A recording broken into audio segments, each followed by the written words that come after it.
In November of 1993, the governor of New Jersey opens a 20-mile stretch of superhighway that has taken 40 years and $1 billion to build.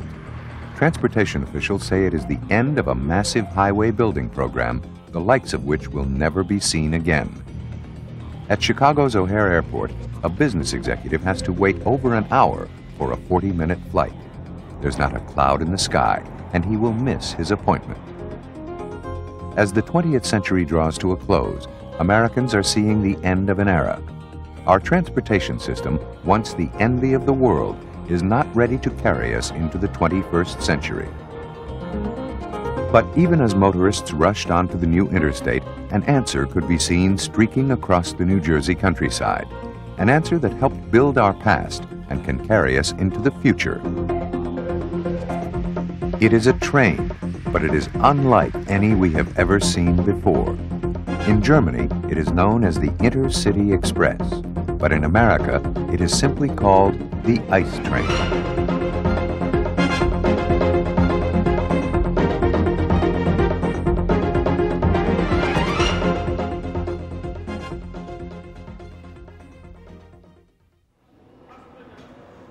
In June of 1993, one of the ICE trains operated by the German Federal Railway was taken out of service and was prepared for shipment to the United States.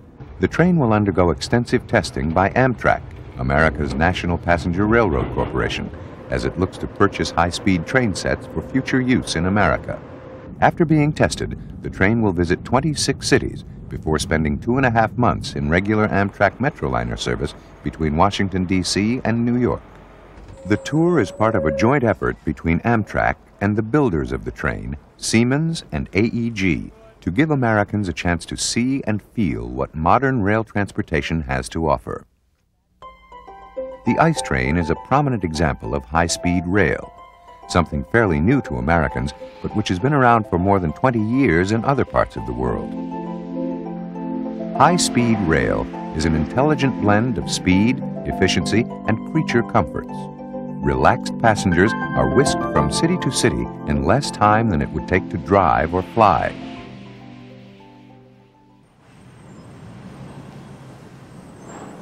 Appropriately, the ICE train was unveiled at Union Station in Washington, D.C.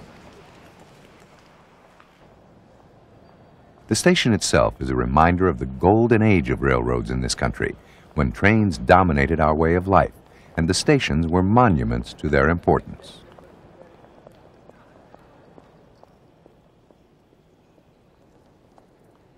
Welcome to the first official unveiling of the ICE train in the United States of America.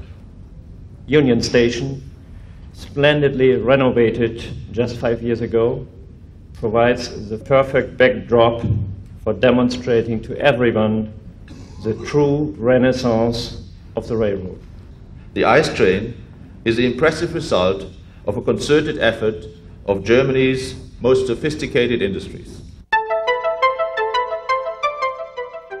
Just to look at this high-speed thoroughbred is to realize that train technology has come a long way from the days of the iron horse.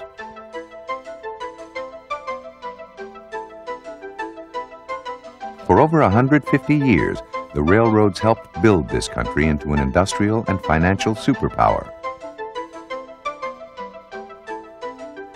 But sadly, a once proud heritage of railroading has been lingering on the edge of extinction, while almost every other major industrial country has developed some form of high-speed rail.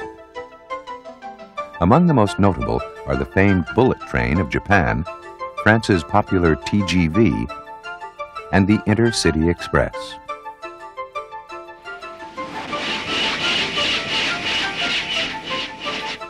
Like its peers, the ICE train is capable of speeds almost twice that of conventional trains. In Germany, where it's been operating since 1991, the train has been tested at over 250 miles per hour and runs up to 175 miles per hour in service. It's so efficient that even the energy from braking is recycled. This, combined with the aerodynamic design, enables it to use only 25% as much energy per passenger as a car and only 35% as much as an airplane. Even in Germany, where train travel is common and service is always on time, the train has been a major success. The high-speed trains of Europe are causing a major resurgence in travel. Where high-speed trains are put on a route, the passenger increases are astounding. They're 30%, 50%, 90%. What we are learning is the traveling public historically will move from one form of transportation to the next when the next one becomes better.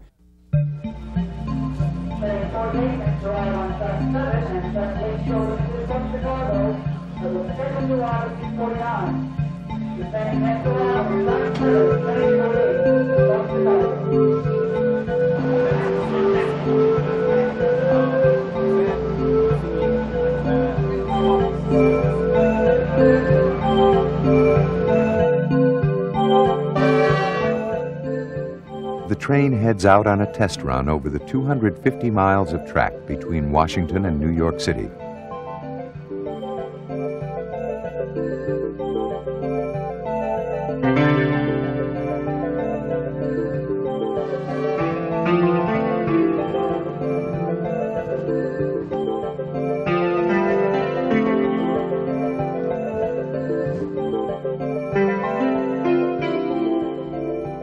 The journey is reminiscent of the heyday of American railroads, when a train route linking great cities was known as a metropolitan corridor.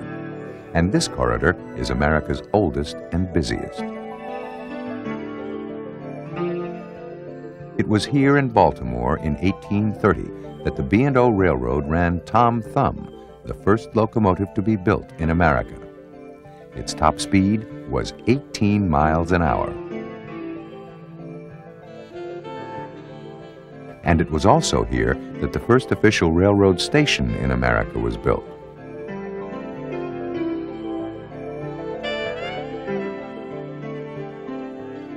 Amtrak train number 112 to the Großstädte north, and then the 112 out.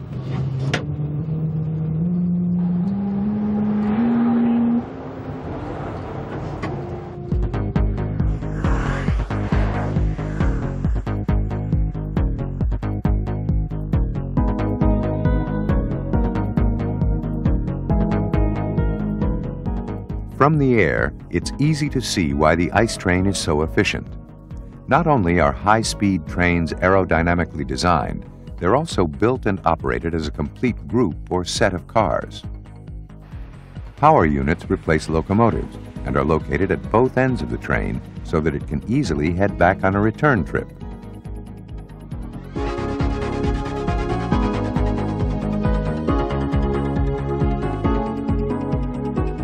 Inside, passengers are surrounded with the latest in high-tech wizardry and a rider-friendly environment. The ICE train is the most spacious of all the high-speed trains, with plenty of seat room, including adjustable armrests and seat backs. The interior is pressurized, much like that of an airplane, for a quiet, smooth ride, uninterrupted by passing trains. All the seats have headphones for audio entertainment, and selected seats have video screens to watch news and feature films. There are pull-out work surfaces for laptop computers and tables for eating at your seat. There are also European-style cabins, cellular public phones, a conference room, and even a fax machine. Glass doors between cars open automatically as a passenger approaches. On this day, the ICE train will go over 160 miles per hour. Not as fast as it goes in Germany, but it is important because more than anything else, it is speed that will determine the fate of high-speed rail in the United States. If trains are to compete successfully with other modes of transportation, they must show they are faster and better at getting people from one place to another. It takes trains that are fast, it takes trains that are economical to the customer, and it takes trains that are comfortable. If we look at this particular train, the German ICE, that's what you see, is a train that's capable of speed and capable of a level of comfort that is successful. Where we've instituted high-speed service, and I'm talking now about between New York and Washington, we have been successful. When you institute high-speed service, comfortable, affordable, they come to it in great numbers.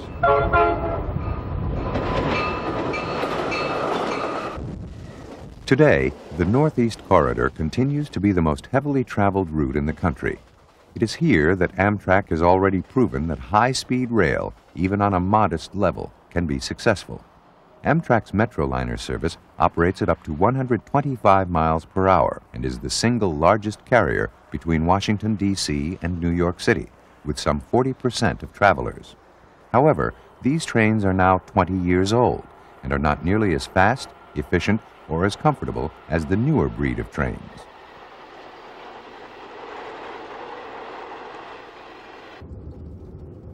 One of the biggest obstacles to bringing true high-speed rail to America is not the train itself, but the corridor along which the train travels. In order to achieve higher speeds, the trains must be electric and should travel along rails that are welded together and lined with a concrete base. Like a superhighway, all people, cars, and trucks must cross either over or under the tracks. This actually makes high-speed trains much safer than conventional trains. Amtrak, with the help of federal funds, is currently upgrading the Northeast Corridor. However, there are few places in the rest of the United States where tracks are even electrified. Because the country is so large and diverse, it would require a great deal of cooperation on all sides to bring high-speed rail to some of the busiest intercity corridors in the country. It's interesting that trains used to be the predominant form of transportation in our country when it was first founded.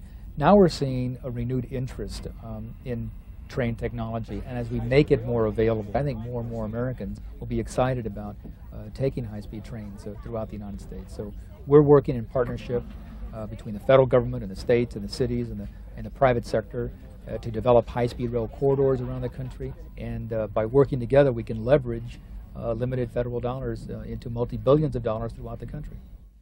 While the initial costs of upgrading existing tracks and purchasing new train sets are substantial, the long-term benefits of using high-speed electric trains are even more significant. Many of the industrialized countries, Germany, Japan, France, and others, made the decision that they would start building high-speed train systems because they had a greater respect for the confines of their country. They did not want to build 10 and 14-lane freeway systems. They did not want to create the kind of pollution in their cities that we've created. And because they've made wise environmental and fiscal decisions, they went ahead and built high-speed train systems, but they also built sensible transit systems and commuter train systems.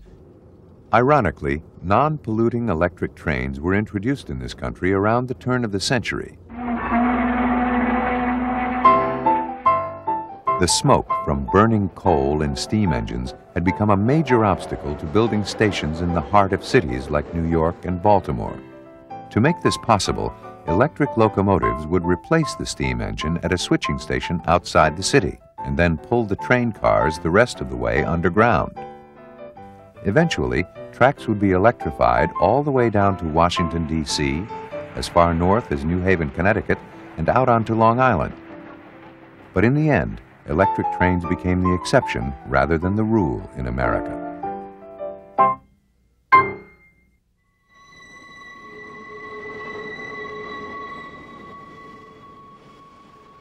With technical testing complete, the ICE Train National Tour began in Pittsburgh, Pennsylvania, where so much of America's railroad history was made.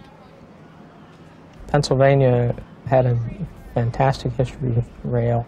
The Pennsylvania Railroad was known as the standard railway of the world. It, in fact, was the largest employer in the world for a while.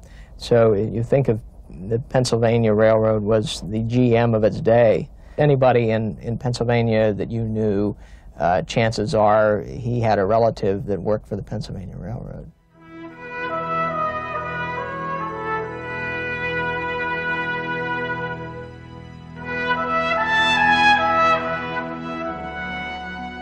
In its heyday, the railroad not only connected cities and towns, it created them. In places like Altoona, Pennsylvania, whole industries sprang up around the needs of the trains, and the station became the center of town. In some places, Main Street itself was lined with train tracks. Penn Station in Pittsburgh was right in the heart of a thriving downtown area. The beautiful rotunda that welcomed passengers from far and wide was a symbol of the railroad's economic, political, and social significance. Today, as the train of the future goes on public display for the first time, the old station has been renovated into luxury apartments. Downtown is no longer the bustling heart of the city, and passengers must enter the Amtrak ticket office from a side street. The purpose of the tour is essentially to demonstrate this product to people outside of the Northeast who don't have the chance to see high-speed rail. And that's it. It's extremely hard to communicate the benefit of a product unless you can see it and touch it and feel it. That's what this is all about. Put customers in touch with the reality of high-speed trains. I think it's gorgeous. This would be very nice if they would go this way. I would probably travel on trains much more often. It's great. The interior is great. There's a lot more room to walk around and the seats are much more comfortable. Very nice, very comfortable, very sleek. Hopefully something will come of this. Will be a new era for us. As crowds gather to see the ICE train, a seemingly endless procession of freight cars creeps by, a reminder of a glorious past and evidence of how the majority of railroads are used today.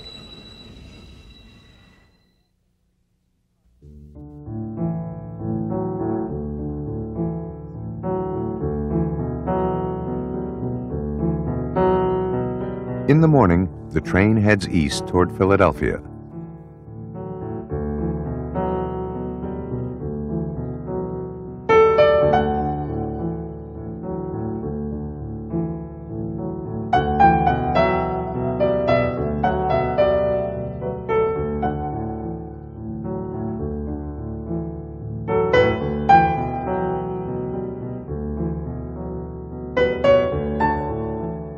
On its way, it passes through Johnstown, once a booming railroad city and site of the Great Flood.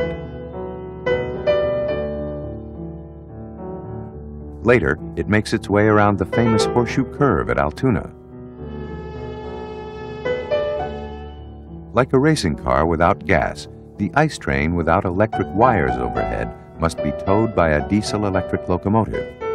First introduced back in 1925, the diesel-electric engine actually uses the diesel motor to create electricity, which in turn drives the train.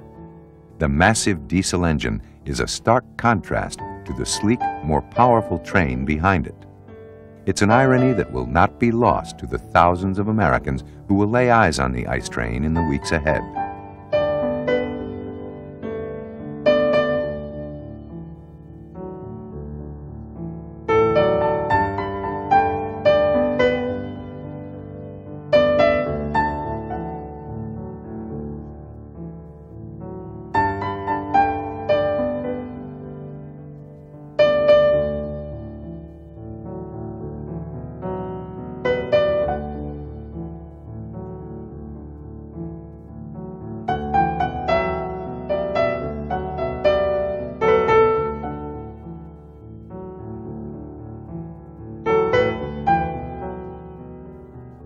A short stop in Harrisburg, the state capital, brings out more sightseers anxious to get a peek at the space-age train.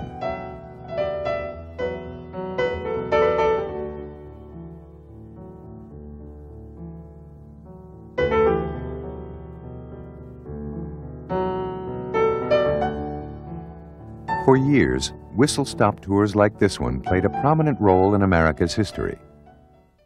Many presidential candidates, including Teddy Roosevelt, Harry Truman, and Dwight Eisenhower, took their campaigns directly to the people on the back of a train. The passenger train was the first reliable, all-weather, mechanical form of land transportation. Prior to the coming of the passenger train, if you wanted to get from here to there, you had to walk or hitch up the wagon or ride the mule. After the passenger train, you could travel rain or shine, day or night, good weather and bad. And it made you tremendously portable. It gave the nation mobility, which it had never experienced before. With this new mobility came a new sense of time, of doing things faster. In the early 1840s, it might take 3 weeks to go from Boston to Washington, D.C. With the coming of the railroad, one could do it in just 2 days. Time quickly became a valuable commodity. Cities became closer together, and people began to travel regularly between metropolitan centers. And the most famous intercity train was the 20th Century Limited. In many ways, the Limited was the ICE train of its day, offering fast, efficient service with luxury accommodations. It ran between New York City and Chicago for more than half a century, from 1902 to 1967. With its first-class amenities and excellent service, no other train better epitomized the heyday of American passenger rail. And nothing symbolized the elegance and pure comfort of riding a train like the dining car.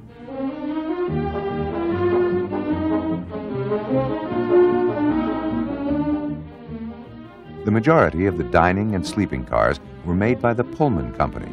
The Pullman Porter was a symbol that the passenger could expect the very best in service and comfort. While the 20th Century Limited became famous for its passenger service, as the years passed, there was increasing pressure to get places even faster and to be on time. One way to shorten trips was to reduce or limit the number of station stops. This practice gave rise to the trend of putting the word limited or express at the end of a train's name. It's not surprising that the railroad industry itself created the system of standard time zones we know today to help coordinate the arrival and departure of trains from different parts of the country. And nowhere was this more important than the place where all trains came together, the city of Chicago, the next stop on the ICE train tour.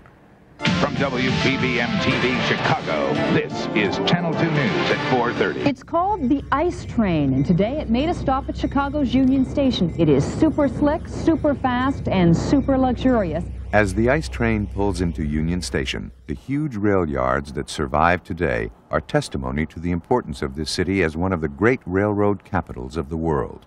In fact, the city was built in large part because of the railroad. At the turn of the century, all trains heading east or west, north or south, found their way here. Thousands of new immigrants, business travelers, and farmers heading west to stake their claim came through every day. To accommodate the many railroads, 6 large terminals were built in the years between 1885 and 1925. The beautifully renovated Union Station is one of only 2 that survive today.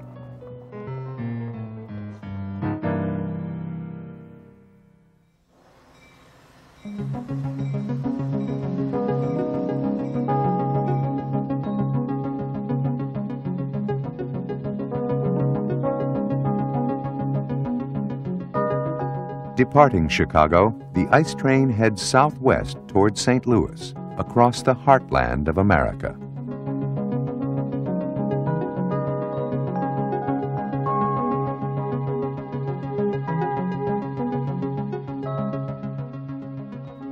Some Central Illinois residents got a chance to look at the transportation of the future today. One of the world's fastest trains stopped at the Springfield Amtrak station today as part of a 2-month tour of the United States.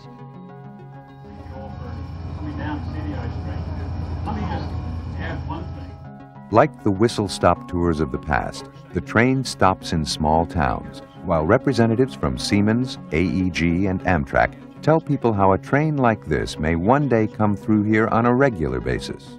The first thing you notice about the ICE train is it has anything you could want on board. Automatic doors, fax machines, even a television.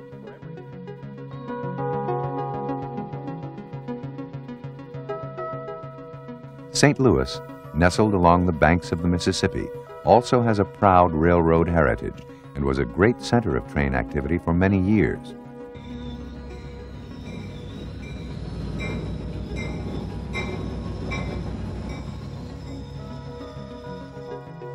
At one time, 23 different privately owned railroads operated trains in and out of Union Station, the most in the country. In fact, the commonly used name of Union Station referred to the coming together of different railroads in one place. Today, however, the ICE train will have to enter through a parking lot because the station has been renovated into a shopping mall and conference center with only a few tracks left for display. In the early days of passenger rail, stations barely existed. In Washington, D.C., the station stop was the back of a tailor shop. But by the late 19th century, American railroad executives began to see the station as more than just a place to get on and off a train. When Pennsylvania Station was completed in 1910 on the west side of Manhattan, it was the largest structure of its kind in the world. And when Grand Central Station was completed across town a few years later, it was heralded as an architectural marvel. What made these places so remarkable was their combination of form and function.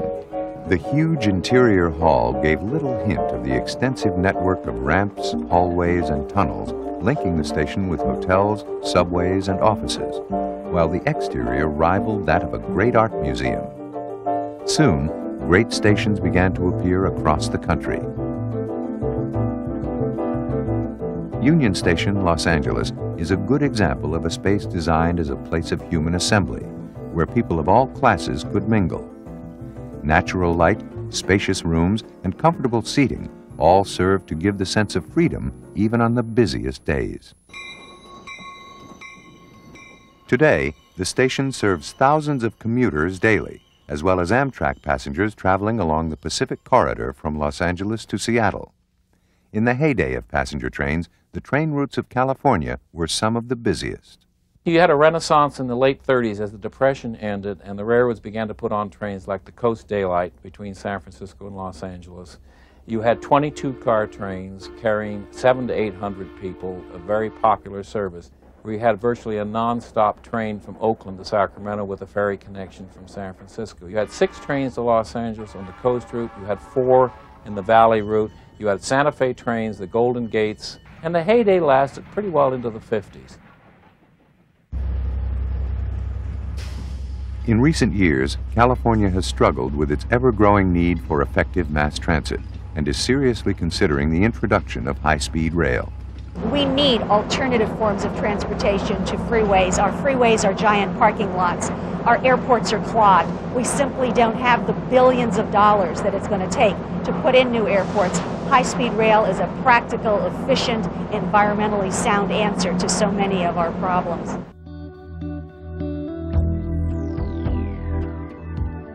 The Pacific Ocean is a reminder of the early pioneer dream of going west. In the mid-19th century, railroads played a vital role in America's rapid expansion westward.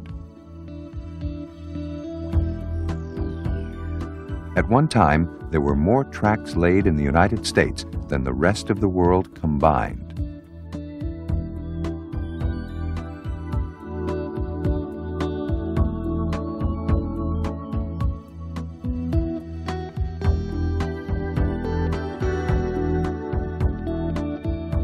Whole towns and cities were built up around the tracks that crossed prairies, foothills, and great mountain ranges. When the first transcontinental railroad was completed in 1869, it formed a vital link between the industrious East and the young, ambitious West. Soon, a tremendous infrastructure was created throughout the country.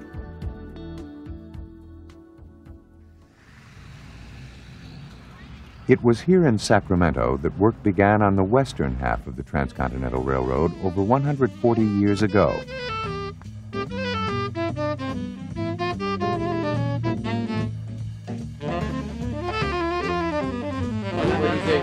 Right. Okay, tour shirt. Do you have one at the back on it? Okay.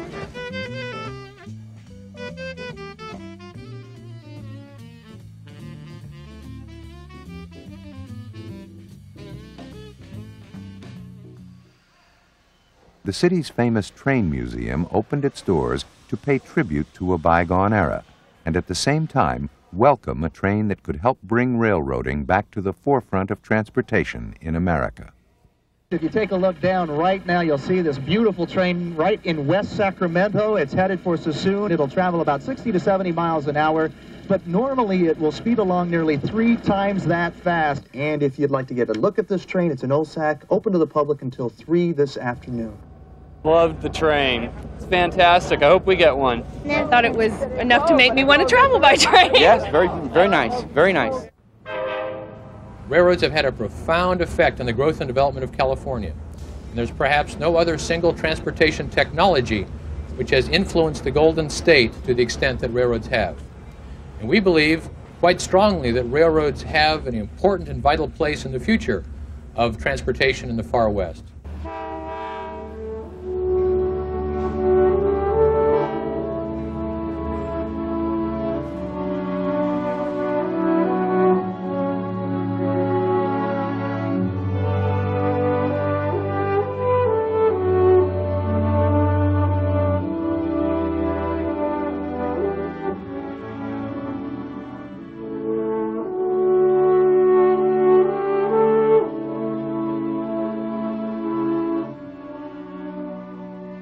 In San Francisco, the train station has been torn down and replaced by a simple modern structure on the outskirts of town. It's geared toward commuter trains and the thousands of passengers who pass through every day without a glance.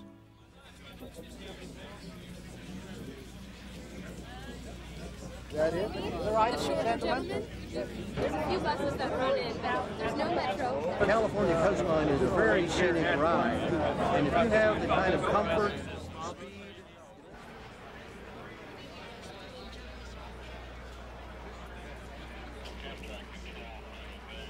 California has been probably the most aggressive state in expanding intercity passenger service, and we think so for very wise reasons. We can move more people at one time between 2 points than any other mode of transportation, period. It's efficient, it's respectful of the environment, but most importantly, customers will use it.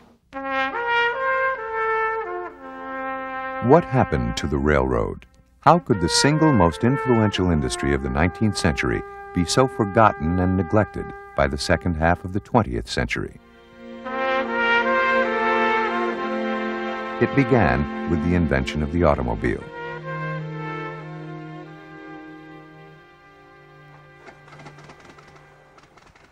When the automobile was first introduced, it gave people tremendous mobility.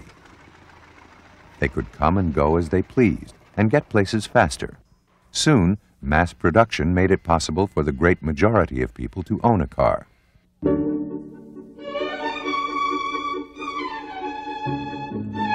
But the automobile would not have a serious effect on the railroads until a national highway system could be built. And it began, ironically, in the very heart of America's railroad heritage, with the opening of the Pennsylvania Turnpike in 1940. Massive government-backed highway construction soon began. A program so huge it would even surpass the size and scope of the mighty railroads.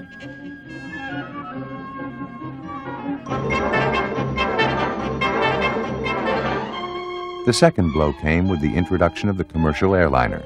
Not since the advent of passenger rail had there been such a major advance in the time it would take to go from one city to the next. The airplane revolutionized transportation, and soon airports would appear in every major city. But the railroads were also victims of their own success. Lack of competition allowed the railroad barons of the turn of the century to build mighty empires around the iron horse. When the railroad began to succumb to competition from automobiles and planes, few were willing to come to the rescue. The railroads had always been privately owned and operated, and by the 1950s, the government was more interested in supporting the building of highways and airports. But the rapid development of these forms of transportation has been a mixed blessing. Today, roads and runways are overburdened, and there's little room for expansion, especially in crowded urban areas. At the same time, America's demand for mobility continues to grow. Experts predict that surface travel will more than double in the next 25 years. A study in Florida concluded that without high-speed trains, by the year 2020, Florida would have to have a 44-lane highway between Fort Lauderdale and Miami. There is no way Florida or the United States can afford to build 44-lane highways. Fiscally, it's impossible. So Florida has said, look, high-speed rail for our state is not a quote, nice thing to have. It is a vital necessity for the future mobility of our people, for the economic development of our state, and to protect our environment. Our country is not where we ought to be in offering this new technology to America, to the traveling public, to all of you. People are beginning to realize that there are only so many highways you can build. Our highways are congested all over the country. Even our airports are beginning to become more and more congested with delays and other problems, so people are looking for alternatives. And now that we have the possibility of having high-speed rail in this country, I think that's a very viable option for people to take. High-speed trains are not new to America. The famous locomotive number 999 was clocked at 112 miles an hour as early as 1893. When the diesel-electric streamline train arrived in 1934, it set a record for non-stop distance at an average speed of 77 miles per hour. But the concept of high-speed rail is new. It's not meant to replace cars or planes. It's meant to help balance the overall transportation infrastructure. One of the problems with transportation in the United States is we design systems independently of each other without taking into account how to make travel easier for passengers. There are about 50 flights a day between Chicago's O'Hare Airport and Milwaukee. What a gross misuse of O'Hare Airport. We ought to have a high-speed train line right out of O'Hare to Milwaukee. I'd like to see that train integrated with the aviation system. Your bag gets checked through. Integrating many modes of transporting people is referred to as intermodal transportation. A train would not only stop downtown, making connections with buses and subways, but continue on to airports and make direct connections with flights. Conceivably, a passenger could take a bus, a train, and a plane to reach his destination, using only a single ticket while his luggage is handled automatically. Some airlines in Europe are already offering this service to their customers. In America, however, intermodalism has not been as quick to catch on. Many cities are adding light rail systems to alleviate congestion and pollution, but high-speed trains between large metropolitan centers may be the missing link. Amtrak was founded by the federal government in 1971 to save what was left of a failing passenger rail system. Since then, Amtrak ridership has grown from 16.5 million riders to 22 million in 1991. In addition to the successful Metroliner route, Amtrak has been able to appeal to the scenic value of crossing the country by train.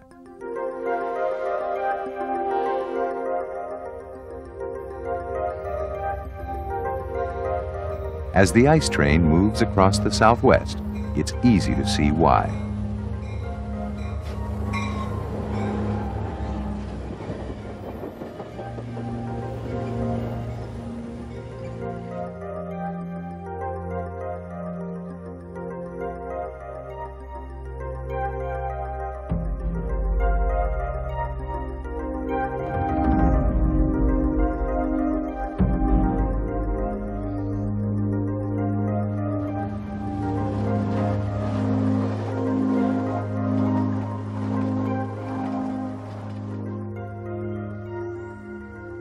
The writer Thomas Wolfe once wrote, "To anyone outside, a speeding train is a thunderbolt of driving rods, a hot hiss of steam, a blurred flash of coaches, a wall of movement and of noise, a shriek, a wail.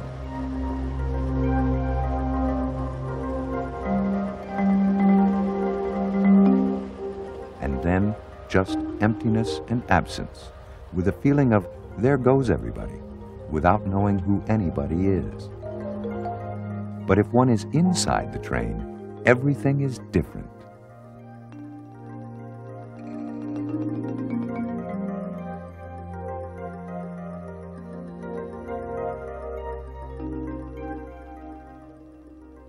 There are a lot of closet rail fans, as I call them, out there.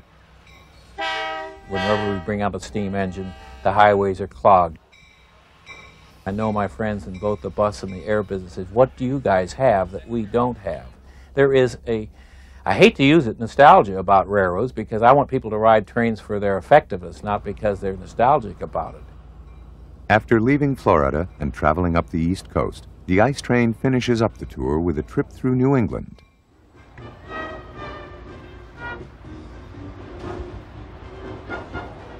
Here in Portland, Maine, the arrival of the train has special meaning. It's the first passenger train to come to town in almost 30 years. Oh, it was wonderful. Beautiful dining cars, comfortable seats, you can watch TV right in front of you. It's great. Nice to see train service again. I love to ride trains. That was great. I'd like to see it come to Portland sometime soon. It's fantastic. Yeah. I wish they had it right now. Ironically, the train is parked alongside the Maine Turnpike, the highway that ended the need for rail transportation here.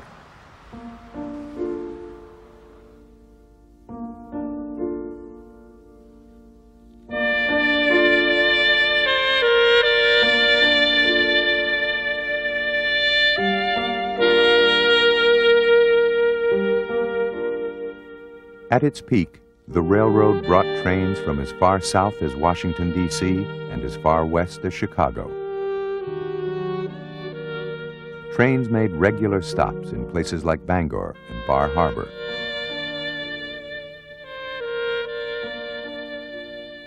These routes were some of the most scenic in America.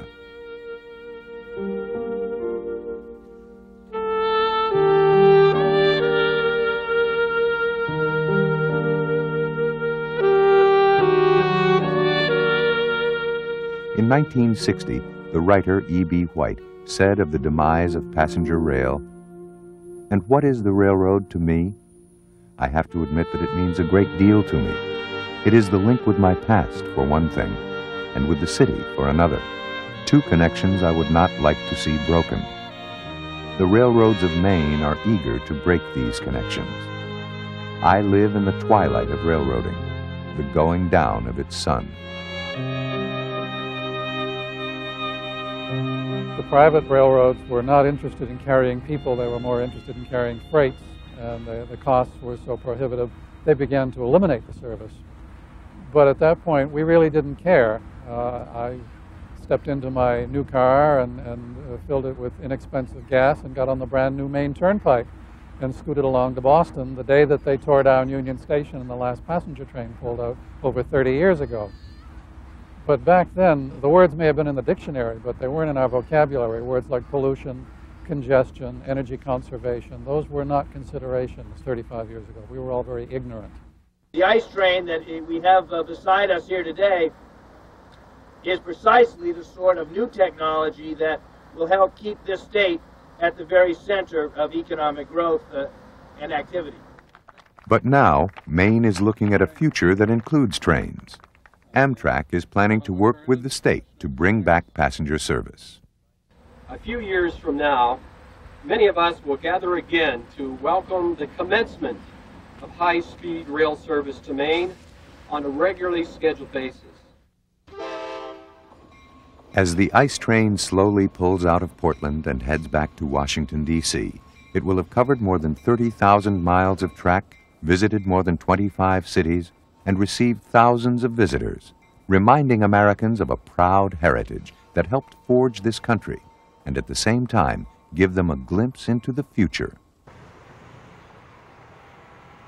This is an extraordinarily important day and a very timely opportunity to bring to the mind of the American people something that they have been asking for many years. In fact, this whole high-speed rail initiative really is a grassroots push from the American people looking for this option to travel in this country. In October of 1993, the ICE train was put into regular Amtrak Metroliner service, giving passengers a taste of what future service might be like.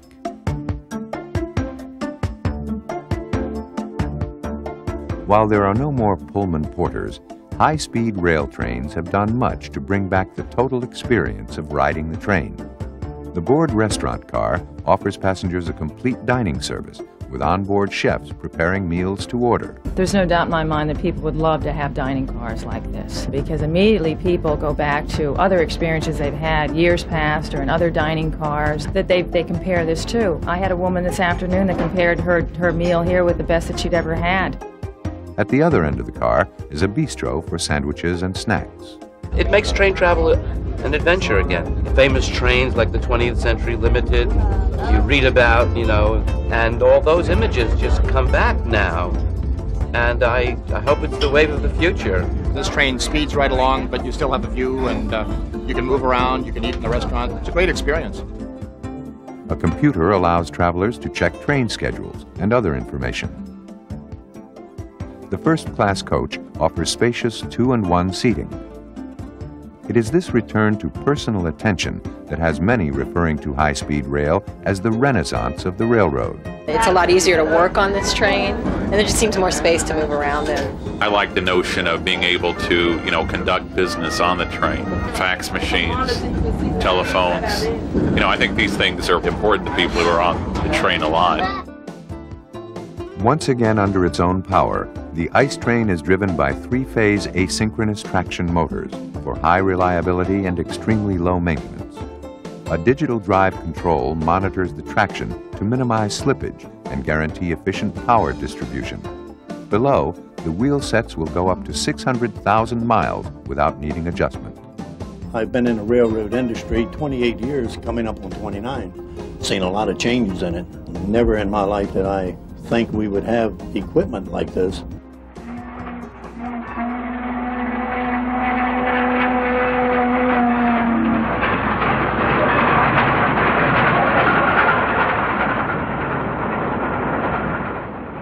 For more than 100 years, America's railroads dominated this country and led the world into the 20th century. They harnessed great energy and power and drove it straight down a track carrying the country with them.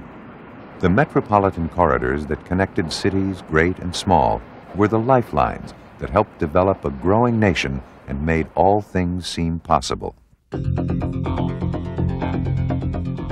If Americans look once again to the railroad for swift, reliable, even luxurious travel, the corridors will emerge once again as an elegant solution to the nation's travel needs.